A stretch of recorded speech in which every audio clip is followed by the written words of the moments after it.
রাসূলুল্লাহ সাল্লাল্লাহু আলাইহি ওয়াসাল্লামের সাহাবী হযরতে আনাস ইবনে মালিক, বিখ্যাত সাহাবী আনাস রাদিয়াল্লাহু তাআলা আনহু, নবীজির খাদেম ছিলেন। এই সাহাবী আনাস রাদিয়াল্লাহু তাআলা আনহু ওমর রাদিয়াল্লাহু তাআলা আনহুর জামানায়, হযরতে ওমর যখন ইসলামের দ্বিতীয় খলিফা ছিলেন, তখন পারস্যে একটি যুদ্ধে মুসলিম সাহাবারা যুদ্ধের ময়দানে সাহাবায়ে কেরাম একটানা 24 ঘন্টা, মানে সারা দিন যুদ্ধ করছে, সারা রাত যুদ্ধ করছে। ঘটনাচক্রে ফজরের মুহূর্তে যুদ্ধের ময়দানের অবস্থা এমন তীব্র ছিল যে কোনোভাবে চূড়ান্ত মুখোমুখি দুশ্মনে আর মুসলমানে সাহাবেরা এভাবে ভিতরে ঢুকে গেছে যে যুদ্ধের তীব্র লড়াই চলতেছিল। ওই কিতাবে স্পষ্ট সব তারিখে আছে। ফজরের নামাজ ওয়াক্ত চলে যাইতেছে, কিন্তু মুসলিম সাহাবীরা যুদ্ধের ময়দানে যুদ্ধটা শেষ করতে পারতেছে না কোনোভাবে। কিন্তু ওনারা তীব্র আক্রমণ কইরা শেষ পর্যন্ত যখন আল্লাহ মুসলমানদের বিজয় দিছে, কিন্তু ঘটনাচক্রে এরই মধ্যে সূর্য উঠে গেছে, ফজরের ওয়াক্ত শেষ হয়ে গেছে। সাহাবায়ে কেরাম সূর্য উঠার পরে গিয়া ফজরের নামাজ কাজা করছে। এই একবার আমি নিজে ইতিহাসের নির্ভরযোগ্য কিতাবে পড়ছি ভাই, কিতাবে আছে হযরত আনাস রাদিয়াল্লাহু তাআলা আনহু পরবর্তীতে মৃত্যু পর্যন্ত, আনাস রাদিয়াল্লাহু তাআলা আনহু লম্বা হায়াত পাইছিলেন, উনি অনেক হায়াত পাইছেন, 90-এর ঊর্ধ্বে। পরবর্তী একেবারে বৃদ্ধ অবস্থায়ও যখনই ওনার কাছে ওই যুদ্ধের ঘটনা বলতো, মুসলমানদেরকে আল্লাহ বিজয় দিছেন, উনিও ছিলেন ওই যুদ্ধে, উনি অজরে কাঁদতে শুরু করতেন, কসম খোদার। তো অন্যান্যরা যখন জিজ্ঞেস করতো যে আনাস রাদিয়াল্লাহু তাআলা আনহুকে, সাহাবী আপনি এই যুদ্ধের কথা বললেন, কাঁদেন কা? এই যুদ্ধে তো মুসলমানদের পরাজয় হয় নাই, বিজয়ী হয়েছে, আপনি কাঁদেন কেন? উনি বলছে আল্লাহর কসম, এটাই তো সেই যুদ্ধ যেই যুদ্ধ জীবনে আমার একবার ফজরের নামাজ কাজা করে ফেলছে।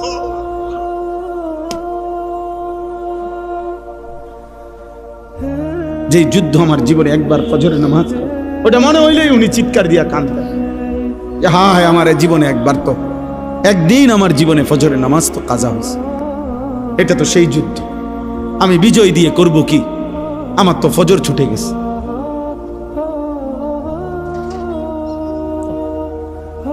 পুরা হায়াতে একদিনের একটি ফজরের নামাজ কাজা হয়েছে, ছেড়ে দেয় নাই।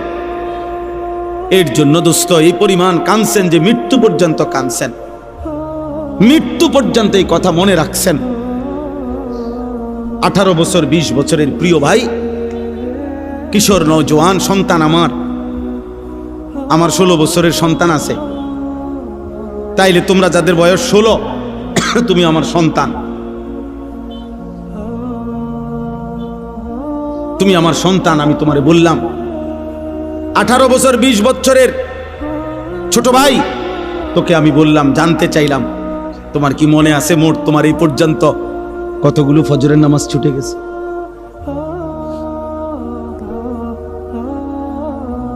বলো ভাই, হুজুর এই মাত্র ফজরের নামাজের কথা বললে। আহা, রাসূলুল্লাহ সাল্লাল্লাহু আলাইহি সাল্লাম স্পষ্ট বলছেন, লা ইয়াশহাদুহুমা মুনাফিকুন, এশার নামাজ এবং ফজরের নামাজে উপস্থিত হয় না কে? নবীজি পরিষ্কার বলছে, মুনাফিকুন, মুনাফিক। নবীজি স্পষ্ট বলছে যে ফজরের নামাজ পড়ে না সে মুনাফিক, যে এশার নামাজ পড়ে না সে মুনাফিক। তো সুপারিশ মিলবে কার থেকে বাবা? হ্যাঁ, যিনি সুপারিশ করবেন উনি তো তোমাকে বললেন মুনাফিক। তো তোমার সুপারিশ করবে তোমার কোন আব্বায়, তোমার কোন বাপে সুপারিশ করবে? হ্যাঁ, সুপারিশ কি? নবীর সুপারিশ মানে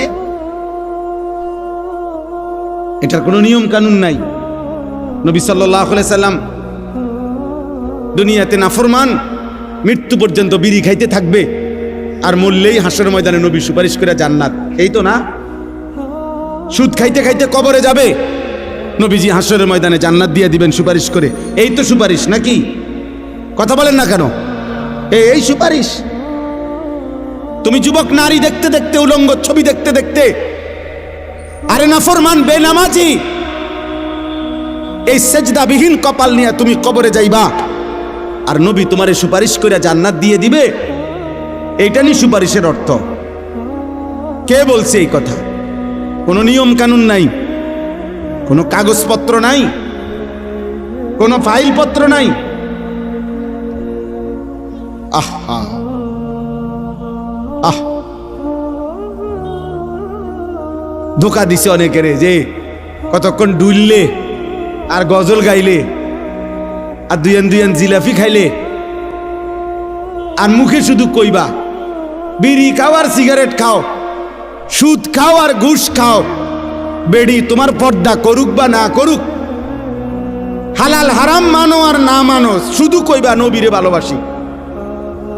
এটা মুখে কইলে সারব, এটা মুখে কইবা, শুধু এটা মুখে শুধু বলবা, গুনাহ ছাড়তে হবে না, বন্দেগী করতে হবে না, এমনি এমনি সুপারিশ হয়ে যাবে। সুপারিশের মানে এই হাউজে কাউসারের পানি আমনে সাফ কলের পানি আপনি সিপ দিবেন আর পানি পড়ে যাব। এটার জন্য কোনো কাগজপত্র দেখাইতে হবে না, এটার জন্য কোনো আমলনামা দেখাইতে হবে না। তাহলে এই জন্য একটা ছেলেকে বললাম, একজন বাবাকে বললাম, যারা ফজরের নামাজ, আমার শায়েখ, আমার হুজুর, আমার উস্তাদ, আমার মুরব্বী বলছেন, আমি এই জন্য ওই কথার তাকিদ করলাম। ফজরের নামাজ মুমিনের নামাজ। ফজরের নামাজ দ্বারা, প্রিয় ভাই ছেলেরা, বাবা শুনো বাপ, এটা কঠিন কিছু না, মোটেই কঠিন কিছু না। 4 রাকাত নামাজ কঠিন না, একটা মোবাইলে অ্যালার্ম দিয়ে রাখলেও উঠা যায়। আবার ঘুমাও, ফজরের পরে লাগলে তোমার ঘুম বাকি থাকলে তুমি আবার ঘুমাইও। ফজরের নামাজ পড়ার চেষ্টা না করলে, বিশ্বাস করেন এটা জরুরি বিষয়, এটা জরুরি বিষয়। ফজরের নামাজ অভ্যস্ত হইতেই হবে। রাসূলুল্লাহ সাল্লাল্লাহু আলাইহি ওয়াসাল্লাম বলছেন এটা, যে ফজর পড়ে না সে মুনাফিক। হযরত আব্দুল্লাহ ইবনে ওমর রাদিয়াল্লাহু তাআলা আনহুমা বলছেন, নবীজির জামানায় ফজরের নামাজের অনুপস্থিতি দেখে আমরা মুনাফিক চিনতাম। হযরত আব্দুল্লাহ ইবনে মাসউদ বলছে, নবীজি সাল্লাল্লাহু আলাইহি সাল্লাম কারো ঈমানের ব্যাপারে সন্দেহ করলে তাকে ফজরের নামাজে তালাশ করতেন। যদি ভাবতেন সে মুনাফিক কিনা, তাহলে তাকে ফজরের নামাজে তালাশ করতেন। 2 দিন 3 দিন ফজরে অনুপস্থিত দেখলে নবী বলতেন, হ্যাঁ আমি এমনটাই ভাবছিলাম যে আসলে সে মুমিন না মুনাফিক। এই জন্য দোস্ত, সব ছেলেরে বলি, প্রিয় ভাই আমার এই কথা মনে রাখো, জুমার নামাজ দিয়া, জুমার নামাজের অনেক ফজিলত, কিন্তু জুমার নামাজের মাধ্যমে মুমিন এবং মুনাফিক চিহ্নিত হয় না ফজরের নামাজ দিয়া। ফজরের নামাজ, ফজরের নামাজ তুমি তো মনে করছো জুমার নামাজ, না না, জুমার নামাজের নেকি আছে অনেক, কিন্তু তুমি মুমিন নাকি মুনাফিক এটা পার্থক্য করার প্রমাণ, মাপকাঠি হলো ফজরের নামাজ। ফজরের নামাজ। এজন্য হযরত আব্দুল্লাহ ইবনে মাসউদ বলছেন, রাসূলুল্লাহ সাল্লাল্লাহু আলাইহি সাল্লামের জামানায় চিহ্নিত মুনাফিক যারা, মানে বাস্তবিকে যারা সবাই জানতো মুনাফিক, মানুষের মধ্যে অনেক মানুষ আছে গ্রামে এলাকায় সিল মারা, এটা যে চিহ্নিত সুদখোর, এটা মানুষে চিনে, এমন আছে না? হ্যাঁ, চিহ্নিত ডাকাত, চিহ্নিত হারামখোর, এটা মানুষ চিনে কিনা বলেন? এরকম 2-4 জনের নামে সিল লেগে যায় মানুষের, মানুষ চিনে যে এতে একবারে চিহ্নিত জুয়ারি, নেশাখোর, এতে গাঁজাখোর, সবাই জানে। সকল থানার মধ্যে, প্রত্যেক থানায় আপনার ওই এলাকার চিহ্নিত সন্ত্রাসী, চাঁদাবাজ, চোর, ডাকাত, ছিনতাইকারী, নেশাখোর, গাঁজাখোর, ফুট্টাখোর, বাবাখোর, ডাইলখোর, হারামখোর, এগুলোর তালিকা আছে, সম্ভাব্য তালিকা এগুলো আছে, এগুলোর ফাইল থাকে, তুমি জিগাও গিয়া। তো হযরত আব্দুল্লাহ ইবনে মাসউদ বলেন, নবীজির জামানায় এরকম যারা চিহ্নিত মুনাফিক, মানুষে জানতো ভিতরে ভিতরে যে সে মুনাফিক, কিন্তু সে তার মুনাফিকি ঢাকবার জন্য তিনি বলেন যে ওই চিহ্নিত মুনাফিকরাও ফজরের নামাজের জামাতে আসতো, যাতে মানুষ স্পষ্ট মুখের উপরে মুনাফিক না বলে, পিছে পিছে কয় কিন্তু সামনাসামনি যেন না বলে, এজন্য ফজরের নামাজে আসতো। আব্দুল্লাহ ইবনে উবাই মদিনার মুনাফিকদের সর্দার ছিল, সে প্রথম কাতারে নামাজ পড়ত যাতে মানুষে মুনাফিক না ডাকে।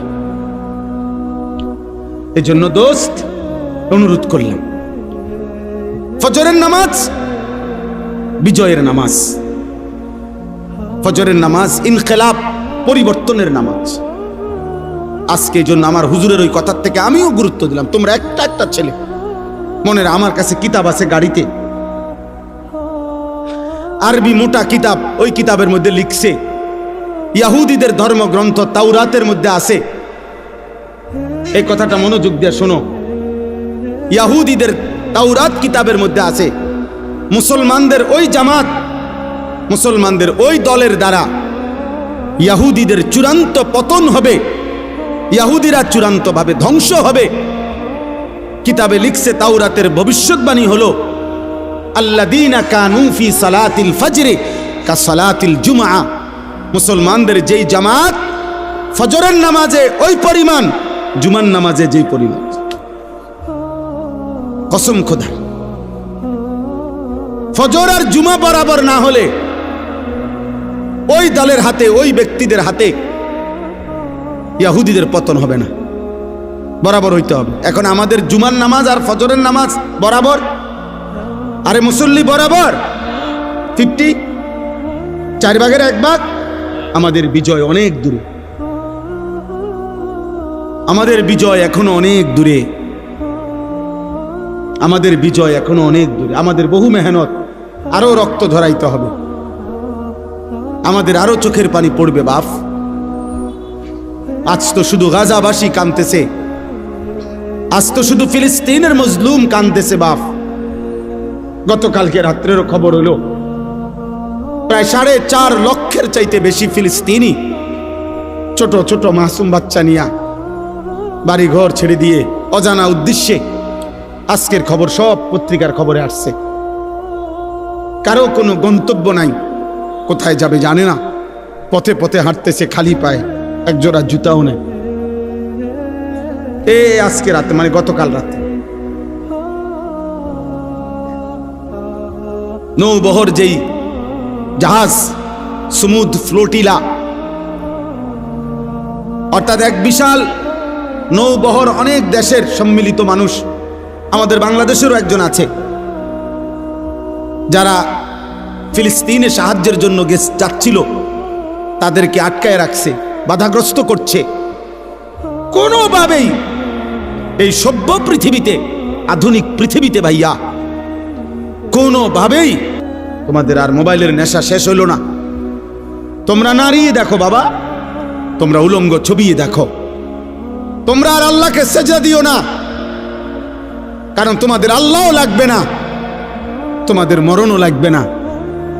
তোমরা দেখো, নারী দেখো, ছবি দেখো, মোবাইলের অশ্লীল দৃশ্য দেখো, আর মোটরসাইকেল চালাও, আর সমবয়স বন্ধুদেরকে আড্ডা দাও, নেশা করো, গাঁজা খাও, যা মন চায় তাই করো, কারণ তোমাদের উপরে কোনো মুসিবত আসবে না। তোমাদেরকে শয়তান বলে দিছে, তোমাদেরকে ইবলিস বলে দিছে, তোমাদেরকে শয়তান বলে দিছে যে তোরা ঘাবড়াইস না, তোরা নাফরমানি করতে থাক, আমি দেখবো তোদেরকে। হ্যাঁ, ইন্নামা ইয়াদউ হিজবাহু লিয়াকুনু মিন আসহাবিস সাঈর। আল্লাহ বলছে শয়তান তার দল বলকে ডাকতেছে প্রতিদিন যেন সকলে মিলে জাহান্নামী হয়, জাহান্নামী হয়। দুশ্মন আমাদেরকেও ছাড়বে না রে বাপ, আমাদেরকেও ছাড়বে না। আমাদের পার্বত্য চট্টগ্রাম হাতছাড়া হওয়ার পথে। আমাদের পার্বত্য চট্টগ্রাম বাংলাদেশের এই 3টা জেলা রাঙ্গামাটি, বান্দরবন, খাগড়াছড়ি সহ ওই সাইড যে কোনো মুহূর্তে হাতছাড়া হওয়ার পথে। এই যে এই পরিমাণ একটি ঘটনাকে কেন্দ্র করে খাগড়াছড়িতে আজকে কয়দিন টানা 24 ঘন্টা মারামারি, হানাহানি, গোলযোগ, আগুনে পুরানো হচ্ছে বাংলাদেশে। বাংলাদেশ যে কোনো কেউ বাংলাদেশের ম্যাপ কে বুঝবো, কারে বুঝাইবো? মোবাইল টিপাই তো তোমার সময় হয় না, বুঝবা কি তা? বাংলাদেশের মানচিত্র দেখলেই বোঝা যাবে এ কোনা দিয়া পার্বত্য চট্টগ্রাম। এটা এমন একটা জিনিস যেটা কেচি দিয়া যদি এমনি কাইটা দেয় এটা আলাদা হয়ে যাবে, বাকি এটা থাকবে। যেই কোনো সময় কেচি দিয়ে কাটার মতো। বাংলাদেশের 10 ভাগের 1 ভাগ হলো এই 3টা জেলা, আর বাকি 61টা জেলা বাংলাদেশের 9 ভাগ। বিশাল অঞ্চল, জেলা যদিও 3টা, এরিয়া অনেক বড়, বিশাল বড় এরিয়া। পার্বত্য চট্টগ্রাম যদি হাতছাড়া হয় তো কক্সবাজার সমুদ্র সৈকত সহ সেন্ট মার্টিন সব হাতছাড়া হয়ে যাবে। আর কিছুদিন পরে দেখবা উত্তরবঙ্গ নাই, রংপুর বিভাগের 8টি জেলায় প্রতিদিন খোদার কসম প্রতিদিন মুসলমান খ্রিস্টান হচ্ছে।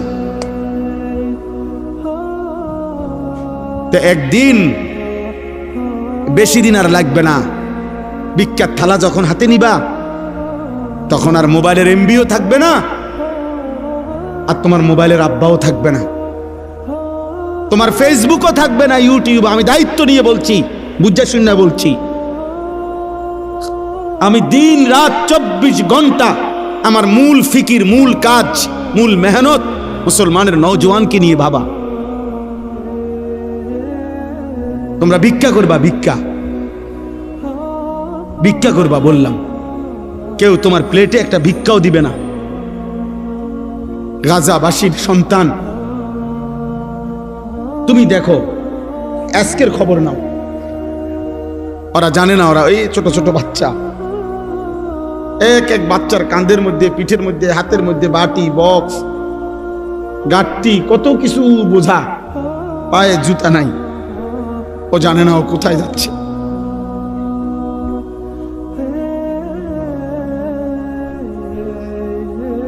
ও জানে না ও কোথায় যাচ্ছে। আমার একটা 4 বছরের মেয়ে আছে, আমি প্রতিদিন রাত্রে 2টা, 2:30, 3টা বাজে মাহফিল থেকে যখন যাই ওই পর্যন্ত আমার মেয়েটা সজাগ থাকে। আমি গেলে কিছুক্ষণ আদর করলে, বুকে জড়ায় ধরলে, আদর করলে, আমার লগে কিছু কথা থাকে তার, ও তার ভাই বোন অন্যগুলার নামে বিচার দেয় আমার কাছে, কয় মারছে, এই করছে, সেই করছে, এগুলা শুইনা আদর করে দিলে তোই আমার মেয়ে ঘুমায়। তো গাজার 4 বছরের বাচ্চা মেয়েও তো এমন, ও তো বাবার আদর চায়, মায়ের আদর চায়। ও জানে না ওর গন্তব্য কোথায়। সে যদি বাচ্চা মেয়েটা, যদি বাচ্চা ছেলেটা যদি তার মাকে বলে, মা কোথায় যাচ্ছি আমরা, কি বলবে মা?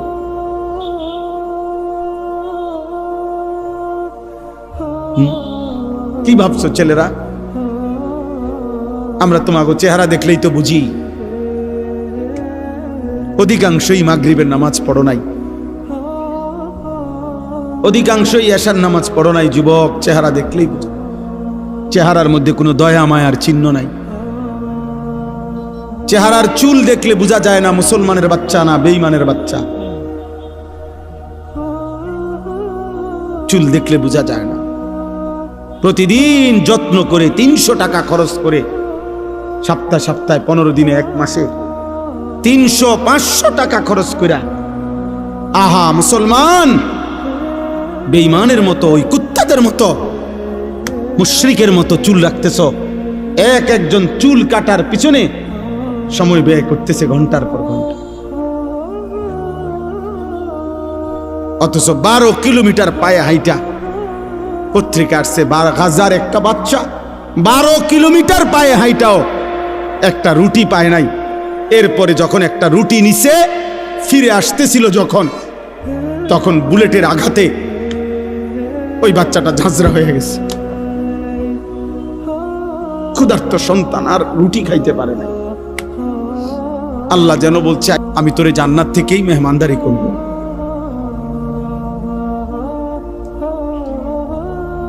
আমি তোকে জান্নাত থেকেই মেহমানদারি করব। এই জন্য বাপ, আমি একজন ছেলের আশায় আছি। আমি কোনো প্রার্থী না, আমার কোনো মার্কা নাই, আমি কোনো নির্বাচনী জনসভায় আসি নাই।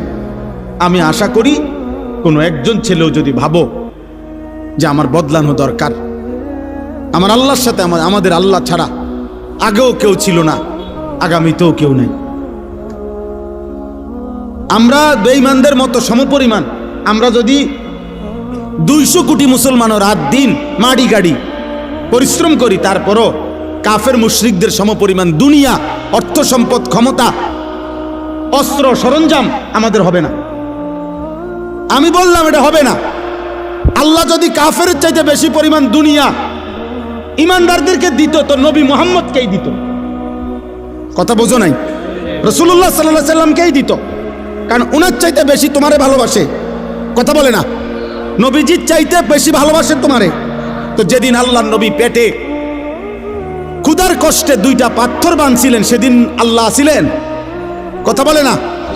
আরে আল্লাহ ছিল কিনা বলো না? যেদিন নবীজি সাল্লাল্লাহু আলাইহি সাল্লামের দান শহীদ করা রক্তে উহুদের প্রান্তরে পড়েছিলেন ঘন্টার পর ঘন্টা, সেদিন আল্লাহ ছিল? তো তুমি বুঝো না? দুনিয়া মিলবে না বেঈমানের মতো। আমরা যদি বিল্ডিং বানাই 30 তালা, তো বেঈমান স্বাভাবিক বিল্ডিং বানাবে 150 তালা। তুমি ওই পর্যন্ত যাবে কোন দিন? তোমার বিল্ডিং যেদিন হবে 330 তালা, ওদের বিল্ডিং হয়ে যাবে 200 তালা। হ্যাঁ হ্যাঁ, এই জন্য হবে না। আমাদের মাধ্যম একটাই, আমাদের আল্লাহ। আমাদের মাধ্যম, আমাদের সম্পর্ক, আমাদের রাত গভীরের কান্না, আমাদের চোখের পানি, আমাদের সাধ্যমতো প্রস্তুতি এবং আল্লাহর মদদ, এটাই আমাদের বিজয়ের মাপকাঠি। আমার কাছে কিতাব আছে, ওয়াজাআত সাকরাতুল মাউতি বিল হক, এটা আরবি কিতাব, এটার নামে এটাই আমি পড়ছি এখানে, এটাই আমি আলোচনা করতে চাচ্ছি অল্প একটু। ওইখানে আছে হযরত ওমর ইবনে আব্দুল আজিজ রাহমাতুল্লাহি আলাইহি, বিশ্ববিখ্যাত খলিফা ছিলেন, ইসলামের ইতিহাসের শ্রেষ্ঠ একজন মুসলিম শাসক ওমর ইবনে আব্দুল আজিজ, যাকে ইসলামের 5ম খলিফা বলা হয়। অনেক বড় নেককার বুজুর্গ ছিলেন। ওই কিতাবে লিখছে, উনি মাঝে মাঝে কবরস্থানে যাইতেন, আর কবরস্থানের দিকে তাকাইয়া নিজে নিজে বলতেন, ইয়া মাউতু মাজা ফাআলতা বিল আহিব্বা, হে মৃত্যু, হে কবর, বলো না আমার বন্ধুদের সাথে তুমি কি করেছো? আমার বন্ধুরা কোথায়? আইনাল আহবাব আইনাল আসদিকা আইনাল জুল্লাস আইনাস সাম্মার। অর্থ হইল, আমার বন্ধুরা কোথায়, আমার ভালোবাসার মানুষগুলো কোথায়, আমি যাদের সাথে বসতাম তারা কোথায়, আমি যাদের সাথে রাত জেগে গল্প করতাম আমার সেই বন্ধুরা কোথায়? তুমি তাদের সাথে কি করেছো, তারা কই এখন? হযরত ওমর ইবনে আব্দুল আজিজ বলতেন যে কবর আমাকে জবাব দিত, কবর যেন আমাকে বলে, হে ওমর ইবনে আব্দুল আজিজ, তোমার সেই বন্ধুদেরকে আমি চোখ খুলে ফেলছি, তাদের হাতের কনুই থেকে তাদের শরীর আলাদা করে ফেলছি, তাদের পা হাঁটু, তাদের শরীরের গোশত হাড্ডি রেজা রেজা করে পাউডার করে মাটির সাথে মিশায় দিছি। আজ তোমার বন্ধুরা কেউ নাই, আজ তোমার বন্ধুরা কেউ নাই। এজন্য দোস্ত, এটা মনে রাখো,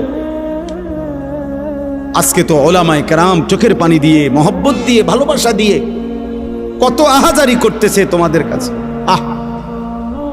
জীবনের সবচেয়ে বড় আফসোসের বিষয় রে ভাই, একটা ছেলে হলেও মনে রাখো, এর চাইতে লজ্জা, এর চাইতে দুঃখ আর কি হইতে পারে যে বছরের পর বছর, দিনের পর দিন ওলামায়ে কেরাম মুসলমানের কাছে একটু নামাজ ভিক্ষা চাইতে আছে যে কত নামাজ পড়েন। এটা কোনো হিন্দুর কাছে বলতেছে না, এটা কোনো ইহুদিরে বলে না, মুসলমানের কাছে বলতেছে। এর চাইতে আফসোস আর কি হইতে পারে? বুঝেন না হিসাবটা? বলো ছেলেরা, বাপ তোমরা নিজেরা পরিচয় দিচ্ছ মুসলমান, তুমি বলো তোমার বাবা মুসলমান, মা মুসলমান, তুমি মুসলমান। যতবার তোমার ধর্মের পরিচয় জিজ্ঞাসা করছে ততবারই তুমি বললা ধর্ম তোমার ইসলাম, রব তোমার আল্লাহ, নবী তোমার মুহাম্মাদুর রাসূলুল্লাহ সাল্লাল্লাহু আলাইহি ওয়াসাল্লাম, কিতাব তোমার কোরআন। তুমি বললা তুমি মুসলমান। হায়, অথচ খোদার 365 দিন, এক বছর এমন পার হয়েছে যেই এক বছরে নাফরমান কোনো দিন ফজরের নামাজ পড়ে না। হায় নির্লজ্জ, বেহায়া, এই অসভ্য, কেমনে নিজের পরিচয় দিলা মুসলমান? মুসলমান এত বড় জানোয়ার হয়? মুসলমান 365 দিন নামাজ পড়ে না, এটারে মুসলমান বলে? তোমার বিবেকে কি বলে? তোমার ইনসাফে কি বলে বেটা? তোমার বিবেকে কি বলে? একটা ছেলে বলো, একজন বাবা বলেন 30 বছর একজন মুসলমান সুদ খায়, এটা মুসলমানের বাচ্চা?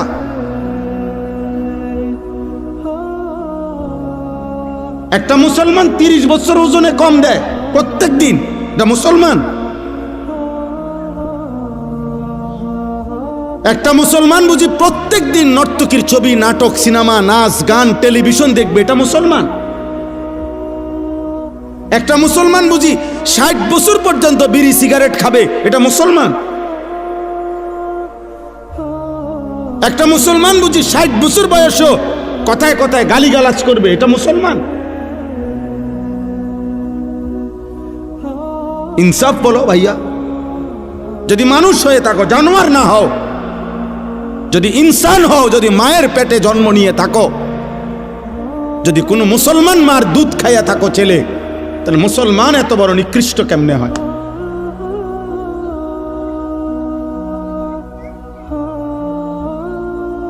বলো ভাই।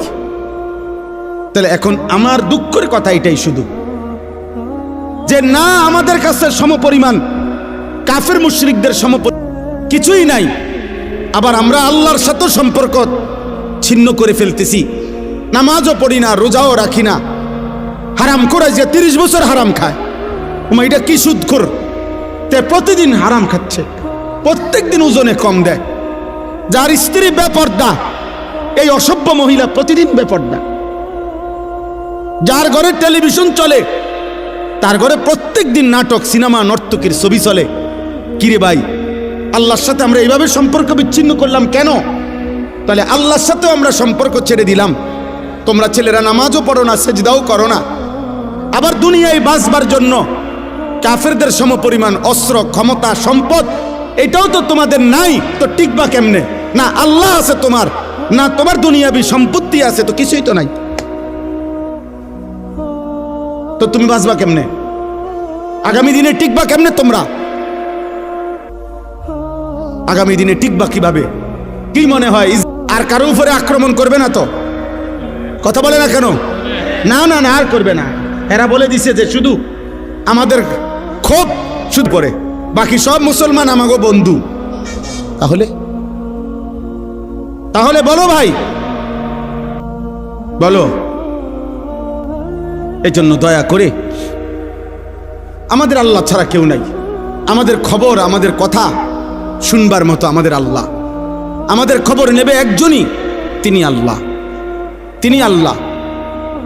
আমাদের দুনিয়া শেষ না, আমাদের মৃত্যু, আমাদের কবর, আমাদের আখেরাত, আমাদের হাসর, এটা আমাদের মূল টার্গেট। হাকিমুল উম্মত মুজাদ্দিদুল মিল্লাত হযরত মাওলানা শাহ আশরাফ আলী থানভী রাহমাতুল্লাহ আলাইহি ওনার মুনাজাতের মধ্যে আছে, আজীবন উনি যেই মুনাজাত করতেন আমাদের কওমি মাদ্রাসাগুলোতে শেখানো হয়, ওইখানে আছে একটা লাইন, এটাও হাকিমুল উম্মত বলতেন, কোন পৌঁছেগা হামে তেরে সওয়া। আয় আল্লাহ, আপনি ছাড়া আমাদের কথা জিজ্ঞাসা করে কে? আমগো খবর নেয় কে? আমগো খবর নেয় কে? দুনিয়াবি কোন দেশকে, কোন সংস্থা, কোন সংঘ কাউকে পাত্তা দেন। ওই দিন জাতিসংঘে সে যখন বক্তব্য দিতে দাঁড়াইছে, সব দেশের প্রেসিডেন্ট অধিকাংশই চলে গেছে জাতিসংঘের সদর অফিস থেকে, হলরুম থেকে, মানে তার বক্তব্যের মুহূর্তে সবাই উঠে চলে গেছে। এখন আমি মাত্র ওয়াজ করতে বইলাম, আর আপনারা যদি সব উঠটা জানগা আমার দেখা, তাহলে আমার কাছে এটা প্রেস্টিজে লাগবে কিনা? কথা বলে না কেন? আমার লজ্জা লাগবে না যে এটা ইন্নারিল্লা, আমার এটা করলোটা কি? এত বড় বেইজ্জতি আইন না? কিন্তু ওই বেঈমান প্রায় 100 দেশের প্রেসিডেন্ট বের হয়ে গেছে, কিন্তু সে 1 মিনিটের জন্য লজ্জিত হয় নাই, বরং সে তার পুরা বক্তব্য জাতিসংঘের সদর দফতরে সে বক্তব্য পেশ করছে এবং সে বুঝাইছে পরিষ্কার, সারা পৃথিবী একসাথে এক মাঠে বললেও আমি যার উপরে 1 সেকেন্ডের জন্য আক্রমণ থামাবো না, থামাবে না বলছে। অর্থ হইল জাতিসংঘ ওরা চালায়, পৃথিবীর সমস্ত সংবাদ সংস্থা ওরা চালায়, পৃথিবীর মাল্টিন্যাশনাল আন্তর্জাতিক যত কোম্পানি ওরা চালায়, আমেরিকার প্রেসিডেন্ট ইহুদিদের সিদ্ধান্তে হয়, সারা পৃথিবীর সমস্ত কলকাঠি নাড়ে ইহুদিরা। বাহ্যিকভাবে তাদের ক্ষমতা এই যে তুমি আমি যে কাউকে চাইলে মিনিটের মধ্যে করে ফেলবে, পৃথিবীর থেকে নিশ্চিহ্ন করে দিবে।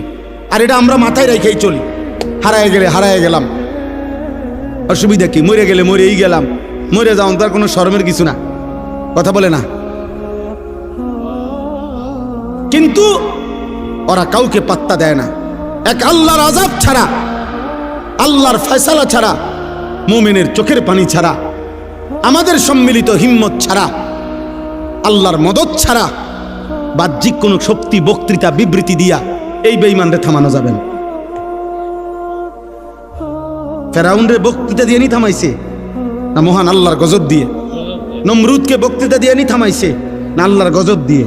হ্যাঁ, তো সেই মালিককে তো বলতে হবে, আল্লাহর কাছে তো চাইতে হবে, আল্লাহকে তো সেজদা দিবে।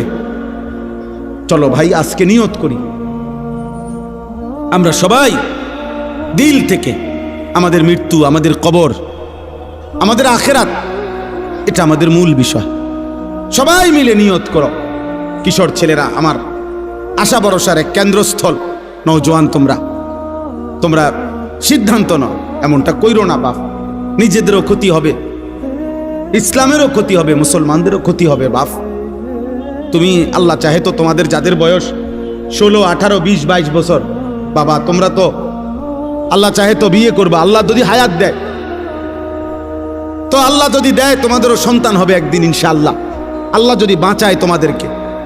তুমি ভেবে দেখো বাপ, আগামী 20 বছর পরে যদি তুমি বা তোমার পরিবার, বংশধর, সন্তানের নিরাপত্তা না থাকে,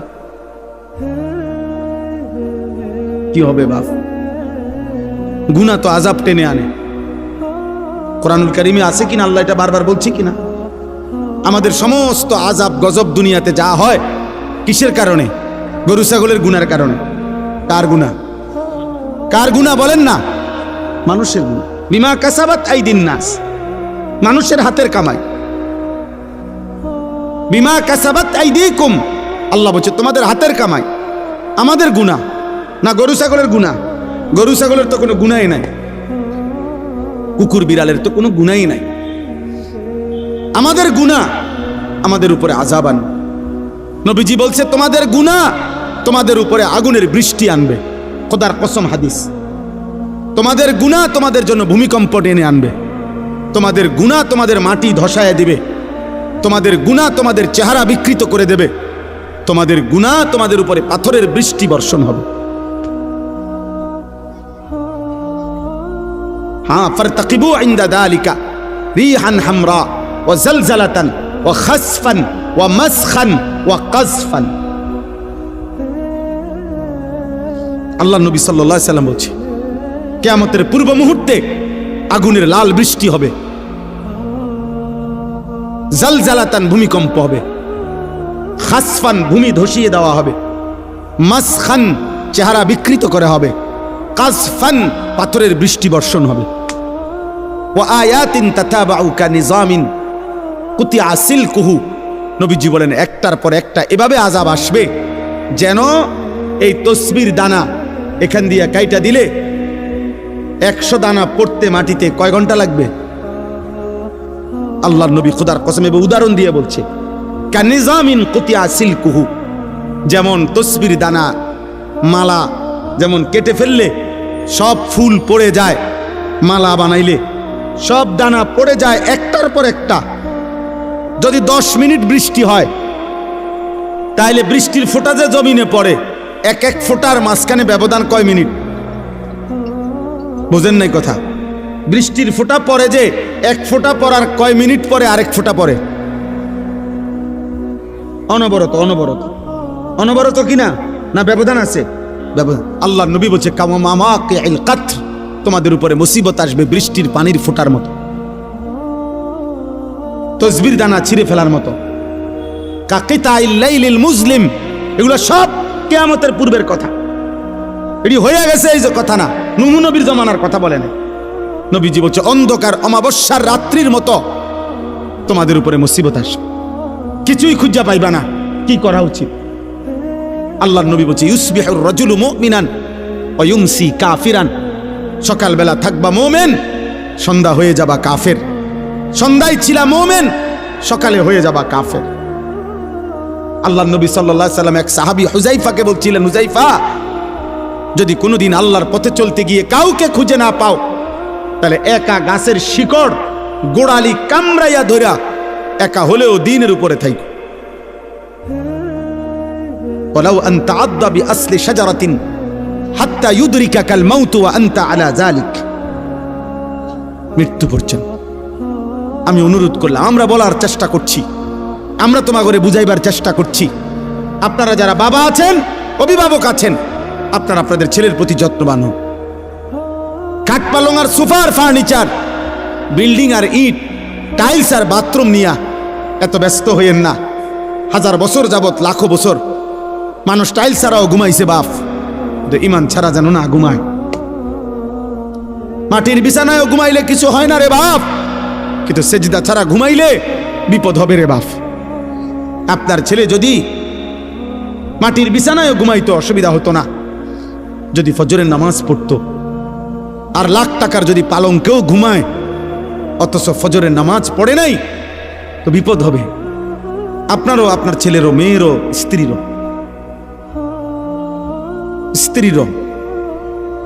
অতএব দয়া করে 2 কথা বললাম। এক, প্রিয় ভাই, তোমরা মনে রাখো, বাবা, যদি আগামীর পৃথিবী নিরাপত্তা, আমাদের জানমালের নিরাপত্তা হতে হয়, আমাদের আল্লাহর সাথে সম্পর্ক ছাড়া হবে না। শুধু বাংলাদেশের একটা দল, 2টা দল নিয়ে ভাবলে হবে না, সারা পৃথিবীর দিকে খেয়াল রাখতে হবে। সারা পৃথিবীর শক্তি যেই কোনো মুহূর্তে পৃথিবীর যেই কোনো অঞ্চলের মুসলমানদের উপরে আক্রমণ করার জন্য প্রস্তুত। আর একবার শুরু করলে আরেকবার ঘুরে দাঁড়াইতে কষ্ট হয়ে যাবে। আজকে 76 বছর যাবত ফিলিস্তিনের মুসলমান, এটা হলো ঐতিহাসিক তথ্য। আজকে 61 বছর যাবত রোহিঙ্গা মুসলমানরা বার্মার বৌদ্ধ কাফেরদের হাতে রক্ত দিচ্ছে। একদিন না একদিন না একদিন। আজকে 76 বছর যাবত কাশ্মীরের মুসলমান ইন্ডিয়ার বেঈমানদের হাতে রক্ত দিচ্ছে। একদিন না দোস্ত। এই জন্য একবার কাটিয়ে ফিরে গেলে আরেকবার সোজা হইয়া দাঁড়াইতে অনেক সময় লাগবে, অনেক সময় লাগবে, অনেক সময়। এই জন্য এটা একটা বিষয়। আগামী প্রজন্ম নিরাপদ থাকতে হলে তোমরা নামাজ পড়তে হবে। আমার একটা কথা, একটা ছেলে কল্পনা করো, মনে করেন, সবাই ভাবেন তো যে এইখানে মনে করেন যদি 10,000 সাহাবী মদিনার কল্পনা করেন, নবীজির যুগটা, একটা মিনিট মনে মনে ভাবেন তো আপনারা যে আমাদের নবী সাল্লাল্লাহু আলাইহি সাল্লামের জামানায় মনে করেন 10,000 সাহাবী নবীজির সামনে বসা। কয় হাজার? তো নবীজি তাদের সামনে বসা, এটা হিসাব ধরেন। তো 10,000 সাহাবীর মধ্যে গুনলে, মানে 1 2 3 4 5 6 7 8 করে গুনলে তো একজন হবে 1, আরেকজন হবে 10,000, হবে না? মানে সংখ্যা হবে কিনা এরকম কথা বলে না। কিন্তু প্রশ্ন হলো এখন আমার, যে এবার আমরা কল্পনা করেন তো 1 নম্বর জন মনে করেন সামনে বইছে, আর 10,000 নাম্বার যার সিরিয়ালে উনি মনে করেন একদম পিছনে। তো এই 10,000 সাহাবীর সামনে কল্পনা করেন যে ফজরের নামাজ পড়তো কয়জন, কয় পার্সেন্ট? কথা বুঝছেননি আমার? 5 ওয়াক্ত নামাজ পড়তো কয় পার্সেন্ট? কথা বলে না। হারাম থেকে বেঁচে থাকতো কয় পার্সেন্ট? হালালের উপরে চলতো কয় পার্সেন্ট? তো বিজয় তাদের হবে না, তো আমগুনি হবে। এবার আমরা এখানে হিসাব করি, এখানে আমরা যদি 1000 মানুষ হই, তো এবার আমাদের হিসাব করেন, গুনেন, আমরা গুনেন ফজরের নামাজ কয় পার্সেন্ট? মোবাইলে নারী দেখে না, ছবি দেখে না, উলঙ্গ দৃশ্য দেখে না, আমি জানি। 16 বছরের ছেলের হালাত কি, 14 বছরের ছেলের হালাত কি, ক্লাস 9-এর ছেলের হালাত কি। অসংখ্য যুবক, নওজোয়ান, কিশোর মাওলানা সাহেব জিনা করতে করতে ক্লান্ত হয়ে গেছে, বেবিচার করতে করতে ক্লান্ত হয়ে গেছে। এমন ছেলেও 1000 বার চোখের পানি ফেলে আমগো কাছে দোয়া চাইছে, দোয়া চায়, যে সারা রাত উলঙ্গ ছবি দেখে, যার নিজের লজ্জাস্থান নিজের হাত দ্বারা শেষ করে দিছে।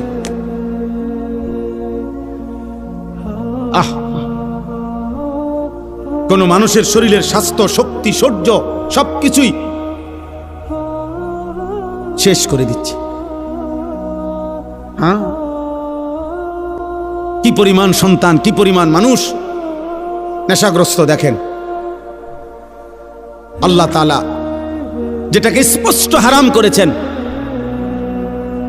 নেশার যেই কোনো জিনিস, প্রিয় যুবক, 1 বিন্দু এটাও হারাম, 1 বালতিও হারাম। আল্লাহ নবী সাল্লাল্লাহু আলাইহি সাল্লাম একটা কথা শুধু বলি, মারাত্মক ভয়ঙ্কর একটা কথা আছে। নবীজি বলছে, মান শারিবাল খামরা, যে মদ পান করে, নেশা করে, গাঁজা খায়, বাবা খায়, ইয়াবা ট্যাবলেট নেয়, এরকম নেশাগ্রস্ত, খোদার কসম আল্লাহ নবী বলছে তার বড় 2টা ক্ষতি হয়। 1 নাম্বার হলো মান শারিবাল খামরা, যেতে ব্যক্তি নেশা করে, আল্লাহ নবী সাল্লাল্লাহু আলাইহি ওয়াসাল্লাম বলছে তারাকাস সালাহ, সে টোটাল নামাজ ছেড়ে দেয়, তার আর নামাজ পড়ার তৌফিক হয় না। কিন্তু এর পরের কথাটা আরো জঘন্য, এটা বলতেও আমার কলজাটা কাঁপে। নবী সাল্লাল্লাহু আলাইহি ওয়াসাল্লাম বলছে নেশাগ্রস্ত ব্যক্তি অচিরেই ওয়াকা আলা আম্মাতিহি ওয়া খালাতিহি, আপন চাচি, মামি, ফুফি, খালা, চাচাতো বোন, মামাতো বোন, ফুফাতো বোন, খালাতো বোন, এমন নিকট আত্মীয়ের সাথে জিনা এবং ব্যভিচার করতে আগ্রহী হয়।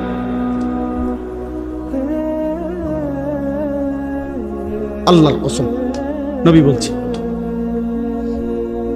এজন্য যে নেশাখোর ওই জেনাখোর, যে নেশা করে সে জেনাও করে, যে জিনা করে সে নেশাও করে।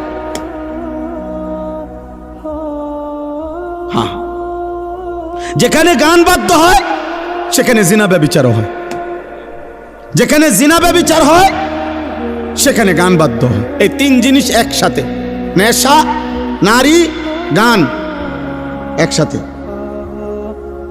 এক প্যাকেজ, এক প্যাকেজ। যেখানে মদের আড্ডা সেখানে গানেরও আড্ডা, নারীরও আড্ডা, যেখানে নারীর আড্ডা সেখানে মদেরও আড্ডা, গানেরও আড্ডা। আল্লাহ আমাদেরকে হেফাজত করেন, আল্লাহ আমাদেরকে হেফাজত করেন। এজন্য প্রিয় ছেলেরা, আমার এই শেষ তরজমাটা শুনেন, আমার কথা শেষ।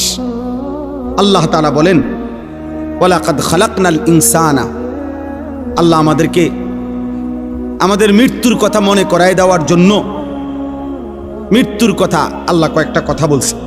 1 নম্বর, আল্লাহ বলে শোনো, আমি আল্লাহই প্রত্যেকটা মানুষকে সৃষ্টি করেছি। 1, ওয়া না'লামু মা তুওয়াসবিসু বিহি নাফসু। আল্লাহ তাআলা বলে প্রত্যেকের অন্তরের গভীরে যত গুনাহের কুমন্ত্রণা, গুনাহের আগ্রহ আমি আল্লাহ জানি। লুকাইতে পারবা না আমার আল্লাহ থেকে, লুকানো সম্ভব? কথা বলেন না, উঠাউঠি করে আর 5টা মিনিট শেষ, আমার তর্জমা বললেই শেষ। দোয়া করে যাও ভাই, ছেলেরা কষ্ট করছো, দোয়া করো, দোয়া করে যাও। এরপরে ওয়া নাহনু আকরাবু ইলাইহি মিন হাবলিল ওয়ারিদ। আল্লাহ বলে যেই রগগুলোর মাধ্যমে, শিরা উপশিরার মাধ্যমে শরীরের ভিতরে সারা দেহে রক্ত সঞ্চালন হয়, আমি আল্লাহ তোমার ওই রগ রেশা শিরা উপশিরার চাইতেও কাছে। এই 3টা জিনিস প্রথম আল্লাহ বলছে। 1, আমি তোমাকে বানিয়েছি। 2, তোমার অন্তরের গভীরে যা আছে, যা মনে হয় দিলের ভিতরে, আমি তা জানি। 3, আমার আল্লাহ বলেন তোমার গর্দান সহ সারা দেহের রগ রেশা শিরা উপশিরার চাইতেও আমি কাছে। 4, ইয ইয়াতালাক্কাল মুতালাক্কিয়ানে আনিল ইয়ামিনে ওয়া আনিশ শিমালি কাঈদ। আল্লাহ বলে তোমার ডানে বামে 24 ঘন্টা আমার 2 জন ফেরেশতা মোতায়েন আছে। তুমি আড়াল করবা কেমনে, লুকাইবা কার কাছে? 5, মা ইয়ালফিজু মিন কাউলিন ইল্লা লাদাইহি রাকিবুন আতীদ। আল্লাহ বলে তোমার জবান দিয়ে ভালো কিংবা মন্দ যা কিছু উচ্চারণ হয়, জিকির হোক, গালি হোক, ভালো হোক, মন্দ হোক, আল্লাহ তাআলা বলেন আমার একজন তৎপর চৌকান্না একজন ফেরেশতা আলাদা তোমার জবানের প্রতিটা উচ্চারণ লিখে রাখছে। আলাদা আরেকটা ফাইল হইতেছে। এই 5টা কথা আল্লাহ বলছে যে বান্দা, 1 হলো আমি তোমাকে সৃষ্টি করেছি। 2, তোমার অন্তরের শেষ কোণায় ভিতরে যা আছে আমি তাও জানি। 3, এই মাশাআল্লাহ দেখেন একটা মজার বিষয় হলো এই অনুভূতি জাগলে ভালো। এই যে ওই ছেলে মোবাইল ছবি উড়াইতে চাইছিল, আরো 3-4 জন একসাথে ধমক দিছে। তার মানে ওনারা এতক্ষণের জন্য হইলেও বুঝছেন যে এটা হুজুর পছন্দ করে না। মাশাআল্লাহ, আল্লাহ আপনার ঘরে বরকত দান করে। সবাই একটু একটু করে কইলেও হবে, সবাই একটু একটু করে বললেও। বাপ যদি চোখের 1 ফোঁটা পানি ফেলেও যদি ছেলেটাকে বলতো, বাপ তোরে কষ্ট করছে আমি ছোট্টবেলার থেকে, বাপ আদর করে করে বড় করছি রে বাপ, তুমি আমার আল্লাহর নাফরমানি করো না বাপ, তুমি নামাজ পড়ো। একজন স্বামী ইচ্ছা করলে প্রয়োজনে স্ত্রীর কাছে 1 ফোঁটা চোখের পানি ফেলেন, ফেলে বলেন, বিবি তোমার আমি অনেক ভালোবাসি, তুমি আল্লাহর ওয়াস্তে বেপর্দা হইও না, তুমি বেনামাজি থাইকো না রে, নিয়ত করো চলো আমরা 2 জনে একসাথে নামাজ পড়ে যেন আখিরাত আমরা 2 জনেই জান্নাতি হই। হাদিসের মধ্যে আছে জান্নাতি বান্দাকে যদি, আরে মিয়া 70,000 না, যদি 70 কোটি জান্নাতের হুরও দেওয়া হয়, তারপরেও দুনিয়ার স্ত্রী যদি জান্নাতি হইতে পারে, খোদার কসম ওই স্বামীর জন্য দুনিয়ার স্ত্রীর তৃপ্তির চাইতে, সুখের চাইতে 70 কোটি হুরের সুখ বেশি হবে না, হালাল স্ত্রী যতটা আনন্দময় হবে। হ্যাঁ, কারণ সে যুদ্ধ করে কষ্ট সহ্য করে জান্নাতি হইছে, আর হুর তো জান্নাতেই তৈরি হয়েছে। এজন্য 70 কোটি না, 70,000 কোটি হুরের চাইতেও দুনিয়ার স্ত্রী দাম যদি সে জান্নাতি হয়। আল্লাহ কোরআনে বলছে উদখুলুল জান্নাতা আনতুম ওয়া আজওয়াজুকুম তুহবারুন। বাহ, আল্লাহ বলছে জান্নাতে হাসরের ময়দানে আল্লাহ বলবে তোমরা তোমাদের স্ত্রী যাদের নেককার, তোমরা তোমাদের বিবিদেরকে সাথে নিয়ে তোমরা হাসতে হাসতে উদখুলুল জান্নাহ, জান্নাতে ঢোকো, জান্নাতে ঢোকো। এক লগেই তো ঢুকতে দিছিল, স্বামী স্ত্রীরা এক লগেই তো দিছিল। ইয়া আদম উসকুন আনতা ওয়া যাওজুকাল জান্নাহ, এক লগেই তো থাকতে দিছিল। আদম এবং হাওয়া এক লগে থাকতে দিছিল না? হ্যাঁ, বুঝা গেল স্বামী স্ত্রী নেককার হলে এই মজাটাই আলাদা, এই জান্নাতটাই আলাদা। আল্লাহ আমাদেরকে তৌফিক দান করে। ওয়াজাআত সাকরাতুল মাউত বিল হক। আল্লাহ বলেন, এই দেখেন শেষ কথাটা বোঝেন, আল্লাহ বলে, বান্দা তোমাকে আমি বানিয়েছি, আমি তোমার ভিতরেরটাও জানি, আমি তোমার শিরা উপশিরা রগ রেশারও কাছাকাছি। আমার দুইজন ফেরেশতা তোমার ডানে বামে, আমার আরেকজন ফেরেশতা তোমার জবানের সব লিখে রাখে। এই ব্যবস্থাপনার এই বেষ্টনীর ভেতরেই একদিন ভালো করো আর মন্দ করো, কাজে লাগাও আর নষ্ট করো, এই অবস্থায় একদিন সত্য সত্য তোমার মৃত্যু যন্ত্রণা শুরু হয়ে যাবে আর তোমার মৃত্যু হয়ে যাবে। যালিকা মা কুনতা মিনহু তাহিদ, যেই মৃত্যু থেকে তুমি পলায়ন করতে চেয়েছি। হাদিসের মধ্যে আছে রাসূলুল্লাহ সাল্লাল্লাহু আলাইহি সাল্লাম আসরের নামাজের আগে একদিন মসজিদে নববীতে দাজ্জালের ব্যাপারে বয়ান করছেন। দাজ্জালের শেষ জামানার সবচেয়ে বড় বিপদ ফিতনা, একজন ইমানদারের উপরে সবচেয়ে বড় বিপদ হলো, ইমানের সবচেয়ে বড় পরীক্ষা হলো দাজ্জালের ফিতনা। নবী সাল্লাল্লাহু আলাইহি ওয়াসাল্লাম বলছে, মা বাইনা খালকে আদম ইলা কিয়ামিস সাআ আকবার মিন ফিতনাতিদ দাজ্জাল। আদম সৃষ্টির পর থেকে কিয়ামত পর্যন্ত একজন মুমিনের জন্য দাজ্জালের চাইতে বড় কোনো ফিতনা নাই। নবী সাল্লাল্লাহু আলাইহি ওয়াসাল্লাম বলছে। এই দাজ্জালের ব্যাপারে নবীজি আসরের নামাজের আগে বয়ান করছেন সাহাবাদের কাছে। দাজ্জালের সবচেয়ে বড় বিপদ হলো দাজ্জাল মানুষকে ঈমান হরণ করে কোটি কোটি মুসলমানকে মাত্র 40 দিনের মধ্যে বেঈমান কাফের বানায় ফেলেন। একেবারে প্রকাশ্য কাফের, আচরণগত কাফের না, ডাইরেক্ট কাফের। কাফের বানায় ফেল। আর কোনো মানুষের জন্য ঈমান হারা হওয়া সবচেয়ে বড় বিপদ। ভাত 2 বেলা না খাইলে কোনো সমস্যা নাই, মাটির ঘরে থাকলেও কোনো সমস্যা নাই, বিছনা খাট পালং সবার সমান না হইলেও অসুবিধা নাই, কিন্তু ঈমান হারা হইলে বড় অসুবিধা, বড় অসুবিধা। ঈমান হারা হয়ে কবরে গেলে অনন্তকালের জন্য জাহান্নামেই জ্বলতে হবে, আর কোনোদিন মুক্তি মিলবে না। খালিদিনা ফিহা, অনন্তকাল। তো আল্লাহর নবী সাল্লাল্লাহু আলাইহি সাল্লাম এই দাজ্জালের ব্যাপারে সাহাবাদেরকে বর্ণনা করছেন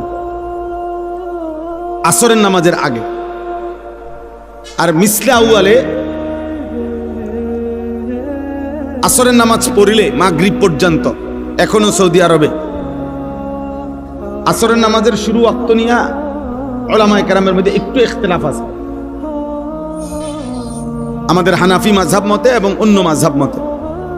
তো ধরে নিলাম তো সাহাবায়ে কেরাম আসরের নামাজ পড়ে নবীজি সাল্লাল্লাহু আলাইহি সাল্লামের সাথে নবীজি সাল্লাল্লাহু আলাইহি সাল্লাম মসজিদ থেকে বের হইছেন, নিজের ব্যক্তিগত কাজ সেরে মাগরিবের নামাজের পূর্বে নবীজি আবার মসজিদে আসছেন। কিন্তু এই 2-2.5 ঘন্টা টাইমে নবীজি ফিরে এসে দেখছেন ওই আসরের নামাজের আগে সাহাবাদের যাকে যেখানে দেখছিলেন বসা, সে হুবহু ওইখানেই বসে আছে, এক সুতা নড়েও নাই। আল্লাহর নবী সাল্লাল্লাহু আলাইহি সাল্লাম অবাক হয়ে গেছে, আরে তোমরা এত লম্বা টাইম আসরের পরে বের হও নাই, তোমরা এই মসজিদেই বসে রইছো, এখানেই যার যে জায়গায়। এই কথাটা বলতেছিলাম আমি। সাহাবায়ে কেরাম উত্তর দিলেন, ইয়া রাসূলুল্লাহ সাল্লাল্লাহু আলাইহি সাল্লাম, আসরের নামাজের পূর্বে আপনি দাজ্জালের ব্যাপারে যে বয়ান করছেন, এতে করে আমাদের কলিজার মধ্যে এমন ভয় ঢুকছে, মনে হচ্ছে মসজিদ থেকে বের হলেই দাজ্জাল ঈমানটা নিয়ে নিবে। এই ভয়ে যে যেখানে আছি এখানে বসেই রইছি, মাগরিবের আজান পর্যন্ত আর উঠি নাই, যেন দাজ্জাল ঈমানটা না নেয়। এই ছিল সাহাবায়ে কেরামের মনোযোগ, সাহাবায়ে কেরামের বুঝ এবং সাহাবায়ে কেরামের আমল। যে এখন শুনছে অথচ তারা জানে নবীজির হায়াতে দাজ্জাল বের হবে না, নবীজি বলছে, কিন্তু এরপরও এতটা ভয় করছেন। এজন্য দোস্ত, কোন বক্তা আসলো, সবাই মিলে হুড়াহুড়ি করে দেখে গেলাম, সবাই যার যার মতো ফিরে গেলাম, যে যেমন আছে তেমনই রয়ে গেলাম। প্রিয় ভাই আমার, এতে তেমন কোনো ফায়দা নাই। জনপ্রিয়তা একটি ধোঁকা, এটা ধোঁকা, এটা অজব, আত্মমুগ্ধতা, তরিকতের ভাষায়, তাসাউফের ভাষায় এটা অন্তরের একটি মন্দ রোগ। এই যে মানে আমার এখন অনেক জনপ্রিয়তা, আমার অনেক ভক্ত, নিজের কাছেই নিজে অবাক হওয়া, অথবা অন্যরাও মনে করা কারো কোনো জনপ্রিয়তা দিয়ে বক্তারও কোনো লাভ নাই, শ্রোতারও কোনো লাভ। এটা স্পষ্ট মনে রাখতে হবে। আজকে যদি আমারে বাংলাদেশের 1 কোটি মানুষ না 10 কোটি মানুষ আমার যদি চিনে, তা আমার কবর রাজা মাপত তো লাভ হলো কি? তাহলে আমার জনপ্রিয়তা দিয়ে আমার কি লাভ হলো? তা আমি এই জনপ্রিয়তা দিয়ে ঘাসনি কাটব? বলেন বলেন। তারপরে এবার আপনারা বলেন, মনে করেন আমার 1 কোটি মানুষ চিনে, তো আপনার কি লাভ? চিনে আমারে না, তো আপনার কি তা? বলো, একটা ছেলে বলো, বাবা তোমার কি লাভ? আমারে চিনে আরই বুঝলাম। মনে করো আমার 10 কোটি মানুষ চিনে, তো তোমার কি হইছে? তোমার ফায়দা কি? আমারে চিনলে তোমার কি? আমারে না চিনলে তোমার সমস্যা কি? আমি কি তোমার ভাত খাই? তাই এই জন্য বুঝাইলাম, জনপ্রিয়তা দিয়ে বক্তারও কোনো ফায়দা নাই, শ্রোতারও কোনো কি নাই, ফায়দা নাই। ফায়দা ওই এক জিনিসেই, ঈমান এবং আমল। ঈমান এবং আমল, ঈমান এবং আমল,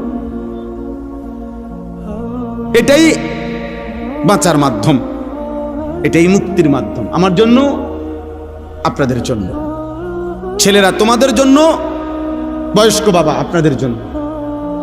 আমরা এইসব মিলে এলে হইতো না। আমি আপনার উপরে খুশি, আপনি আমার উপরে খুশি, তাহলে তো আমরা মিলে দিলে ব্যস্ত নাকি? হ্যাঁ, না না, মিলে দিলে কুমিল্লা, ব্যস্ত না। আমাদের দেশে কয় মিলে দিলে কুমিল্লা। তার মানে আপনি আমারে টাকা 500 দিচ্ছেন, আমি আপনার চা বন খাওয়াইছি, আমরা মিলে গেলে হবে না। আমাদের প্রত্যেককেই আলাদা আলাদা। ওয়াকুল্লুহুম আতিহি ইয়াউমাল কিয়ামাতি ফারদা। আল্লাহ তাআলা বলেন, তোমাদের প্রত্যেককেই কিয়ামতের দিন আমি আল্লাহর সামনে একজন একজন, ফারদান আই ওয়াহিদান, আমি আল্লাহর সামনে এসে দাঁড়াতে হবে। ওয়াকুল্লুহুম আতিহি ইয়াউমাল কিয়ামাতি ফারদান আই কি ওয়াহিদান, একজন একজন, একজন একজন, একজন একজন। বাপ সন্তানের সাথে আসবে না, সন্তান বাবার সাথে আসবে না, স্বামী স্ত্রীর সাথে আসবে না, স্ত্রী স্বামীর সাথে আসবে না, ভাই বোনের সাথে যাবে না, বোন ভাইয়ের সাথে আসবে না, বন্ধু বন্ধুর সাথে আসবে না। ইয়াউমা ইয়াফিরুল মারউ মিন আখিহি ওয়া উম্মিহি ওয়া আবিহি ওয়া সাহিবাতিহি ওয়া বানি। ভাইয়া অন্যদিকে তাকায়ও না ভাই, ওরা বসবে, যারা বসার তারা বসবে। নওজোয়ান এদিকে তাকাও। তাইলে আল্লাহ তাআলা বলেন, হাসরের ওই কঠিন ময়দানে ভাই ভাই থেকে পলায়ন করবে, মা পলায়ন করবে, বাবা পলায়ন করবে, স্ত্রী পলায়ন করবে, সন্তানগুলো পলায়ন। এরপরে আর থাকে কি? এরপরে আর কে থাকে?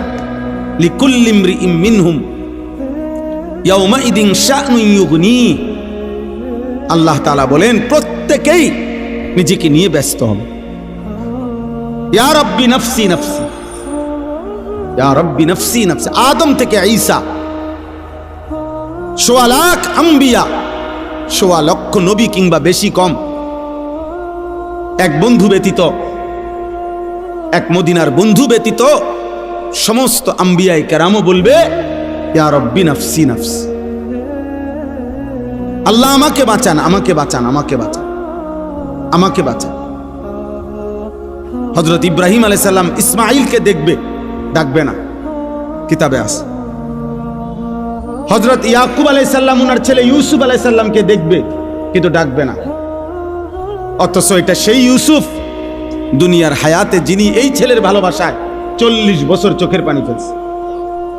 ওয়াবিয়াদ্দাত আইনাহু মিনাল হুজন ফাহুয়া কাযীম। কোরআনে আল্লাহ বলছে ইউসুফের বিরহে কানতে কানতে ইয়াকুবের 2টা চোখ সাদা হয়ে গেছে, অন্ধ হয়ে গেছে। কিন্তু আজকে হাসরের মাঠে দেখার পরেও ডাকবে না। মুসা আলাইহিস সালাম ওনার বোন এবং মাকে দেখবে। কিতাবে আছে মুসা নবী বলবে লা আসআলুকাল ইয়াউমা উম্মি ওয়ালা উখতি, আয় মাওলা মাকেও চাই না বোনকেও চাই না, বাল আসআলুকাল ইয়াউমা নাফসি, আজ শুধু আমি আমাকে বাঁচাইতে চাই।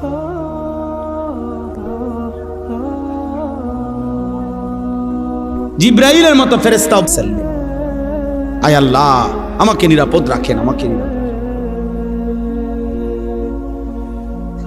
রব্বি লা তুখজিনি ইয়াউমা ইউবআসুন।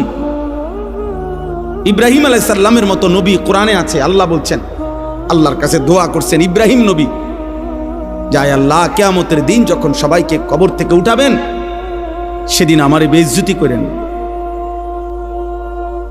রব্বি লা তুখজিনি ইয়াউমা ইউবআসুন, আল্লাহ হাসরের ওই কঠিন দিনে আমারে বেইজ্জতি করবেন না। ইব্রাহিম আলাইহিস সালামের মতো নবী বলছে ভাইয়া তুমি কে আমি কে, তুমি আমি কে? আল্লাহ তাআলা কোরআনুল কারীমের মধ্যে বারবার বলছে বন্ধু আমার আপনি আখিরাত দিবসের ভয় দেখান। ওয়া আনযিরিন নাস, মানুষকে আপনি ভয় দেখান, আখিরাতের ভয় দেখান। কোরআনুল কারীমের মধ্যে আছে আখিরাত হাসরের ময়দানের আযাব দেখে জাহান্নামী বলবে রব্বানা আখিরনা ইলা আজালিন করিব নুজিব দাওয়াতাকা ওয়া নাত্তাবি'ir রুসুল। আল্লাহর কাছে বলবে নাফরমান যে আল্লাহ দুনিয়ায় একটু সময়ের জন্য ফেরত যেতে দেন, এবার যদি দুনিয়ায় ফিরতে পারি আপনার সব কথা মেনে নেব, আপনার রসুলের কথাগুলোও মেনে নেব। আল্লাহ তাআলা বলবেন না বান্দা, ইতিপূর্বে দুনিয়ায় থাকাকালীন তুমি ভেবেছিলে এমন একটা হাসরের দিন হবে না, আর তুমিও মনে করছিলা তোমার এই সুখ আর নিয়ামত, তোমার এই মাতবুরি আর অহংকার, তোমার এই যৌবন আর সুস্থতা, মা লাকুম মিন জাওয়াল, এগুলো আর কোনোদিন শেষ হবে না। তুমি এই ফুর্তিতে আর এই তামসাতেই হায় নওজোয়ান তোমরা ভেবেছো এটা, তুমি আর কোনোদিন বুড়া হইবে না। তুমি ভেবেছো তুমি কোনোদিন হাড্ডি গোশত তোমার আর কোনোদিন দুর্বল হবে না। তুমি ভেবেছো তুমি কোনোদিন কবরে যাইবা না। তুমি এটাই মনে করছো, এটাই ভেবেছো। তুমি মনে করেছো বন্ধুদের এই আড্ডা অনন্তকাল, এই রং তামাশা এই ফুর্তি অনন্তকাল। যেই মরণ তুমি চাও নাই কোনোদিন, তুমি না চাইলেও সেই মরণ একদিন চলেই আসবে। আসবে তো? কথা বলেন না? অতএব আপনি বুদ্ধিমান হন আর বেকুব হন, চালাক হন আর বোকা হন, আপনি মরে যাবেন। আপনি হাসেন কিংবা কাঁদেন মরে যাবেন, সুখে থাকেন কিংবা দুঃখে থাকেন মরে যাবেন, 3 বেলা খানা খান আর উপাস থাকেন মরে যাবেন, রাজপ্রাসাদের অট্টালিকায় থাকেন আর জীর্ণ কুঠির কুড়ে ঘরে থাকেন মরে যাবেন। মরতেই হবে বাপ, চলে যেতেই হবে। হবে? কথা বলেন না কেন? হবে হবে। অতএব দোস্ত আল্লাহ এটাই বলছেন, বান্দা খামখেয়ালি করো না। অনুফিখা ফিস সূর যালিকা ইয়াউমুল ওয়াঈদ। আল্লাহ তাআলা বলেন ইসরাফিল ফু দিবে আর হাসরের মাঠ কায়েম হবে। আর হাসরের মাঠই ইয়াউমুল ওয়াঈদ, যেই মাঠের যেই দিনের ব্যাপারে তোমাদেরকে ভয় দেখানো হয়েছিল যে আখিরাতের হাসরের আযাব বড় কঠিন, সেটা কায়েম হবে। ওয়াজাআত কুল্লু নাফসিম মাআহা সাইকুম ওয়া শাহীদ। আল্লাহ বলেন প্রত্যেকটি মানুষকে 2 জন ফেরেশতা হাসরের ময়দানে নিয়ে আসবে। 2 কাঁধের 2 ফেরেশতা, একজন পিছনে থাইকা সামনে আগাইতে থাকবে তাকে যে আগে বাড়ো আমি পিছনে আছি, আর আরেকজন আমল নামার ফাইলটা হাতে রাইখা তার সাথে সাথে থাকবে। সাইক যিনি উনি পিছনে থাকবে, শাহিদ যিনি উনি আমল নামাটা হাতে নিয়ে আল্লাহর সামনে এই ব্যক্তির ব্যাপারে সাক্ষ্য দিবে। আপনি বাগবেন কোথায়? গাড়টা চাইয়া একটা চটকনা দিব ফেরেস্তা দেব, বাচ্চার ভূত কই যাও, হ্যাঁ বাগো কই? পিছনেও একজন আছে, সাথেও আমি আছি, কই যাবা? আসো, হাসরের ময়দানে আসো। ইয়াউমাইদিন ইয়াসদুরুন নাসু আশতাতা লিয়ুরাউ আমালাহুম। আসো, আমলনামা দেখতে আসো। এখন দেখবা, এখন দেখবা ফিডা কারে কয়, এখন দেখবা লাথি কারে কয়, এখন দেখবা নারীর মজা, এখন বুঝবা জিনার মজা, এখন বুঝবা নেশার বোতলের মজা, এখন বুঝবা এক এক লাথি দিয়ে দিয়া যখন জাহান্নামে ফেলবে। হ্যাঁ হ্যাঁ, আমি মজাক করে বলছি, লাথি দিয়ে দিয়ে জাহান্নামে ফেলবে। জাহান্নামে কোনো জাহান্নামীকে হাঁটাইয়া নেওয়া হবে না, লাথি দিয়ে দিয়ে নেওয়া, ধাক্কা দিতে দিতে নেওয়া হবে। কোনো জাহান্নামী স্বাভাবিক হেঁটে জাহান্নামেও যেতে পারবে না, লাথি দিতে দিতে নেবে, ধাক্কা দিতে দিতে। খুজুহু ফাগুল্লু সুম্মাল জাহিমা সাল্লু। সর্বশেষ আল্লাহ বলেন, লাকাদ কুনতা ফি গাফলাতিন মিন হাদা। বান্দা, এই মৃত্যু থেকে তুমি পলায়ন করেছিলে, গাফেল ছিলে, তুমি মনে করছিলে তুমি মরতা না। ফাকাশাফনা আনকা গিতাআকা ফাবাসারুকা আল-ইয়াওমা হাদীদ। মৃত্যুর মাধ্যমে, কথাটা এটা বোঝেন, এটার অর্থটাই সংক্ষেপে, মানে কোন ব্যক্তি মৃত্যুবরণ করে মানে হলো তার চোখটা বন্ধ হয়। তো চোখ বন্ধ হলে আমরা মনে করি বেটার চোখ বন্ধ হয়ে গেছে, অতএব সে আর কিছুই দেখবে না, মরে গেছে। আল্লাহ বলে, না বান্দা, চোখ বন্ধ করলে বাহ্যিক দৃষ্টিতে তুমি দেখছো মরা গেছে, এ দুনিয়া আমি বন্ধ করে দিছি আর কি, কিন্তু এইবার কবরে নিয়া আমি আল্লাহ এই চোখের এই পর্দা সরাইয়া দেব। এইবার ফাবাসারুকা আল-ইয়াওমা হাদীদ, এবার তোমার চোখ হয়ে যাবে এতটা পরিষ্কার যে কবরের থেকে তুমি জান্নাত পর্যন্ত দেখবে অথবা জাহান্নাম। এখন তো তুমি বেশি দূর দেখো না, তখন তোমার চোখের পাওয়ার হবে এমন, কবরে বসেই তুমি জাহান্নামের আযাব দেখবে।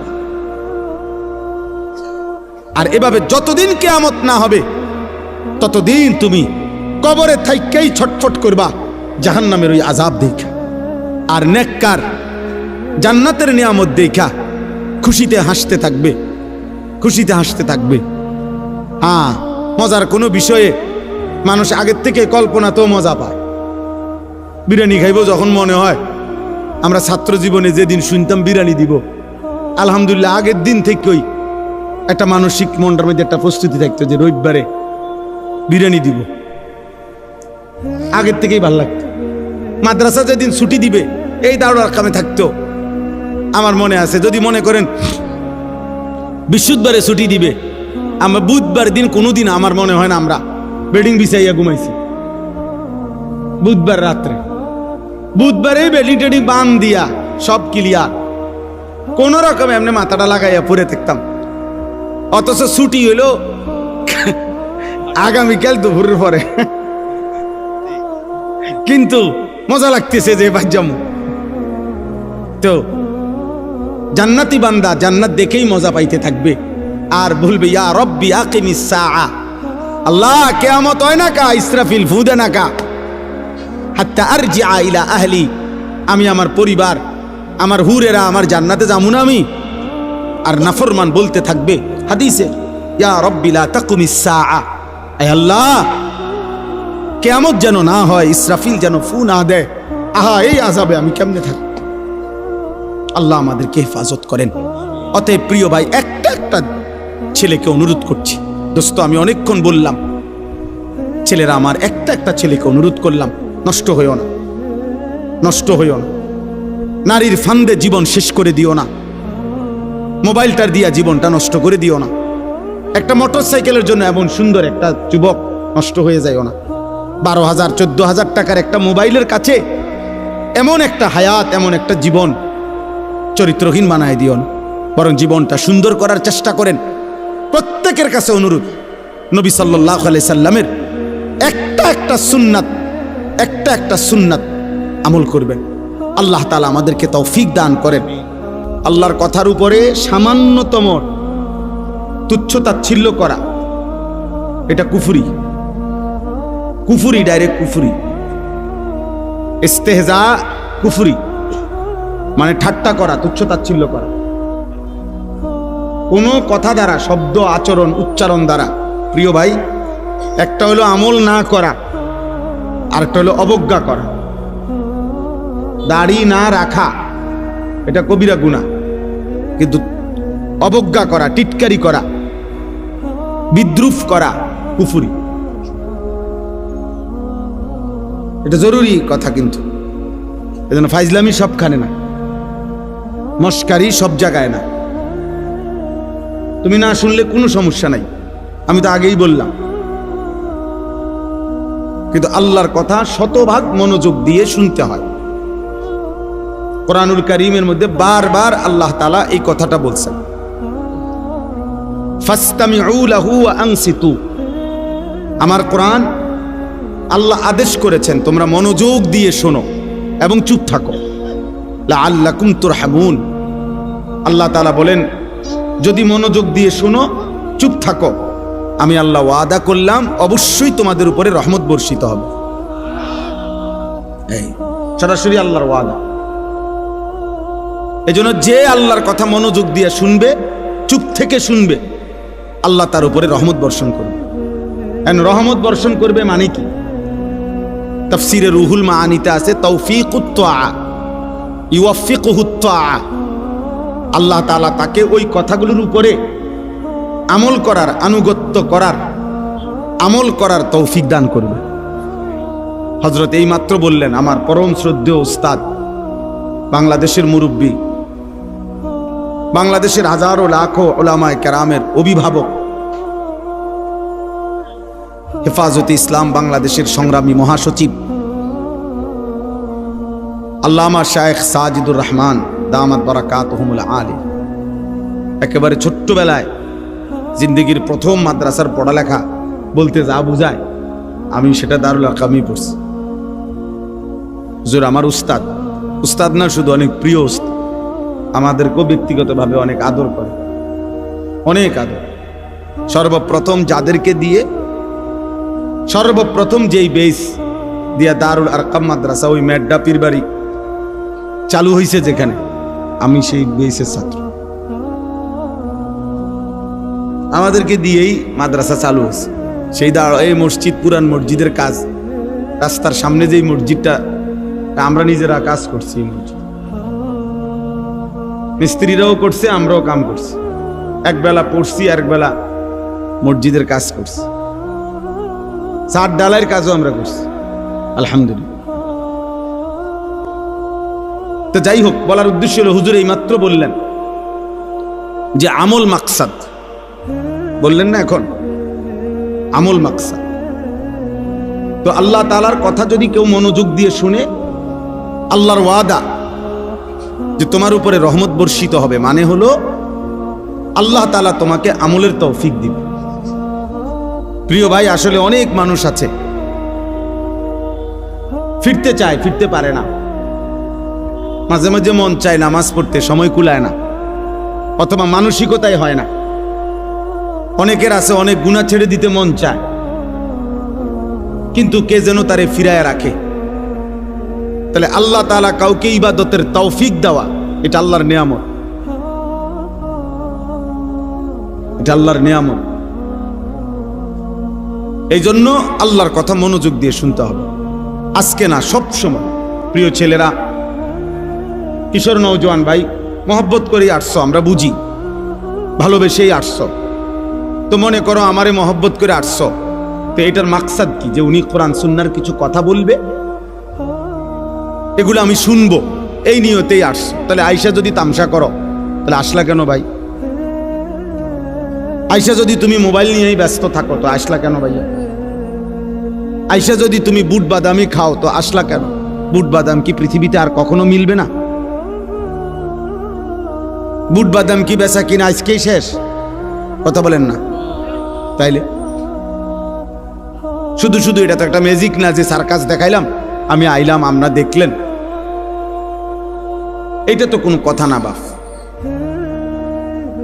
আমি এই জন্যই বললাম, দয়া করে সমস্ত ছেলে বাবা সবার কাছে অনুরোধ, আল্লাহর কথা মনোযোগ দিয়ে শুনতে হবে। চোখের দিকে তাকাইয়া শুনলে বরকত। চোখের দিকে তাকায়, হাদিসে স্পষ্ট আছে সাহাবায়ে কেরাম এভাবে আল্লাহর নবীর কথা শুনতেন যেন তাদের গর্দান থেকে মাথাটা আলগা করে রাখছে, অর্থাৎ মাথা থাকলে না নড়ত, এমন নিশ্চুপ এবং এমন মনোযোগ যে মনে হয় যেন মাথাই নাই। আবার কোন হাদিসের মধ্যে আছে কাআন্না আলা রুউসিনা তাইর। তো সাহাবায়ে কেরাম বলতেছেন কাআন্না আলা রুউসিনা তাইর, আমরা নবীজির চারপাশে বসলাম নবীজির কথা শুনতে, এতটা মনোযোগ যে যেন আমাদের মাথার উপরে পাখি বসছে। তো কোনো মোটা ডালের মধ্যে পাখি বসে, যেই ডাল নড়ে না, চিকন পাতলা ডালে, গাছের ডাল আর কি, যেটা শুধু নড়ে হালকা বাতাসেই, এটার মধ্যে পাখি বসে না, কারণ এ তো শুধু নড়ে। তো এজন্য এতটাই স্থির মাথা যে এত মনোযোগ যেন মাথার উপরে আইসা পাখি বসছে। রাসূলুল্লাহ সাল্লাল্লাহু আলাইহি সাল্লামের কথা সাহাবায়ে কেরাম এভাবে শুনতেন।